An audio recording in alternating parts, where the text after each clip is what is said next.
Good morning, children.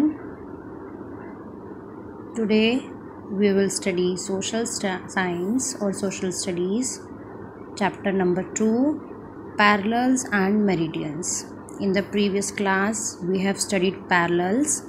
Today we will study meridians along with the recapitulation of parallels. पहले हम parallels को revise करेंगे, then we will come to meridians.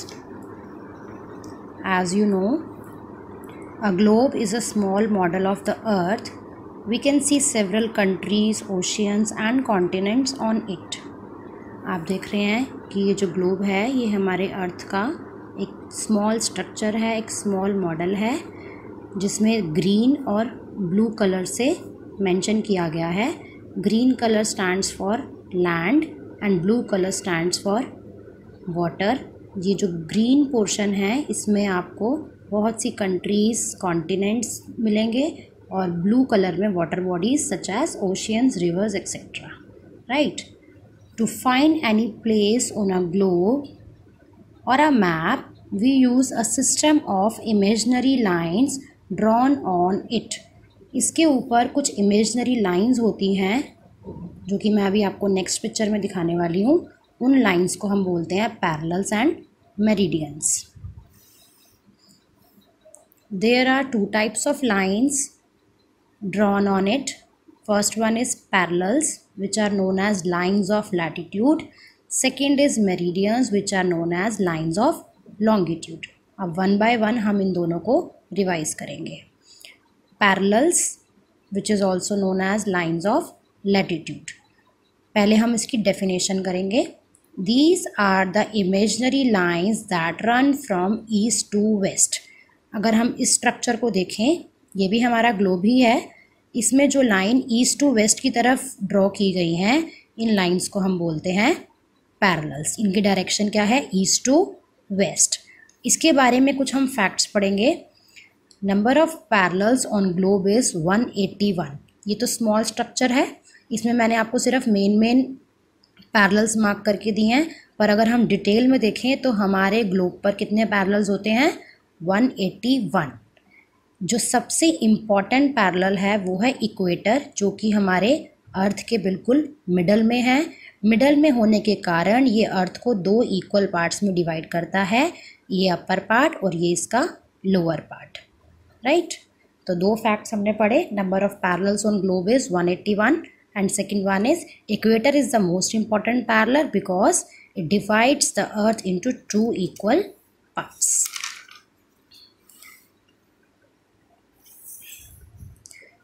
Third feature is the length of parallels keep decreasing as we move away from the equator and go towards the pole. जैसे जैसे हम equator से ऊपर की तरफ जाते हैं तो उसकी जो लेंथ है, जो इसका जो डिस्टेंस है वो डिक्रीज होता जाता है. All parallels are at an equal distance from each other. सारे पैरेलल्स का डिस्टेंस एक दूसरे से बिल्कुल इक्वल होता है. तो ये हमने पढ़े 4 फीचर्स. अब by picture, with the help of picture हम इनकी लोकेशंस को लर्न करेंगे. तो इसमें जो मेन हमारे पैरेलल्स हैं हमारे अर्थ के वो हैं Tropic of Cancer which is located at 23.5 degree of north. Second is Tropic of Capricorn which is located at 23.5 degree south. Third one is Arctic Circle which is located at 66.5 degree north. Last one is Antarctic Circle which is located at 66.5 degree south. अब हम इन चारों को एक picture में देखेंगे globe में. ध्यान से देखिए सब. Arctic Circle 66.5 degree north. This is Tropic of Cancer 23.5 degree north. This is equator at 0 degree.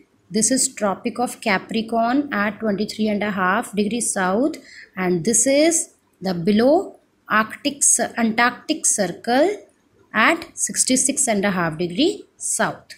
तो 1, 2, 3, 4, 5 ये हमारे 5 मेजर पैरेलल्स हैं जिसमें से इक्वेटर जो है वो हमारे अर्थ को दो इक्वल पार्ट्स में डिवाइड कर. This is the upper part and this is the lower part. Now we will come to meridians.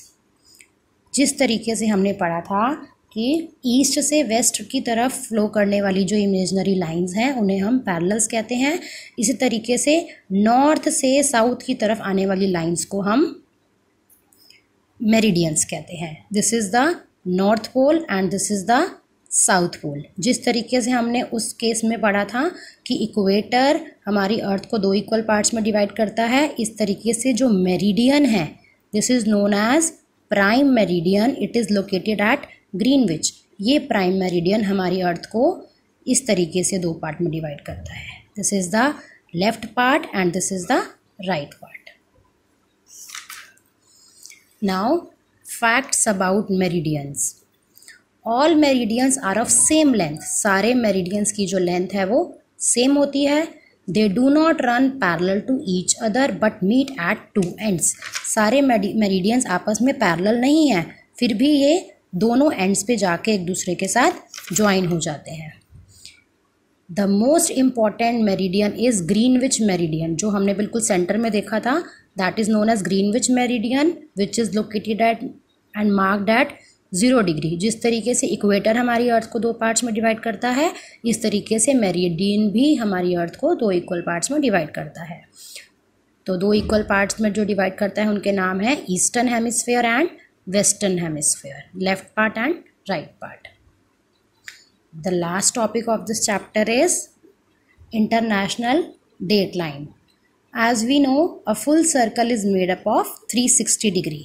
As you can see, this is a right angle, this is a right angle, this is also a right angle and this is also a right angle. तो 4 right angles हम मिलाकर हमारी जो अर्थ है वो एक circular form में complete होती है। A full circle is made up of 360, 90, 90, 90 and 90. That means 90 into 4 means 360. तो 490 डिग्री के एंगल्स मिलाकर होते हैं हमारे 360। हमारे अर्थ पर जितने भी आपके ये मेरिडियंस ड्रॉ किए जाते हैं उनका जो गैप है वो है 180 डिग्री पर। 180 मेरिडियंस है जिनका गैप है टाइम इंटरवल के हिसाब से 1 degree. There are 180 meridians towards the east of prime meridians and 180 meridians towards the west of prime meridian. 180 हैं 1 डिग्री के इंटरवल पर ईस्ट की साइड में और 180 ही है थ्रू द वेस्ट। तो इन सबको जब हम कैलकुलेट करते हैं तो सबको 1 डिग्री के अकॉर्डिंग अगर इसको हम सेट करेंगे तो हमारी पूरी अर्थ का स्ट्रक्चर एक रेडी हो जाता है। इस तरीके से बनती है हमारी 360 डिग्री की complete earth. The meridians of 180 degree east and 180 degree west from the same line is known as International Date Line. तो जहाँ पर हमारी 180 डिग्री की ईस्ट और 180 डिग्री की वेस्ट जहाँ पर अलोंग करती है, जहाँ पर अलाइनमेंट शो करती है अपना, उस लाइन को हम बोलते हैं International Date Line. Right, the chapter is finish. In the next class we will do its question answers and back exercises. Thank you.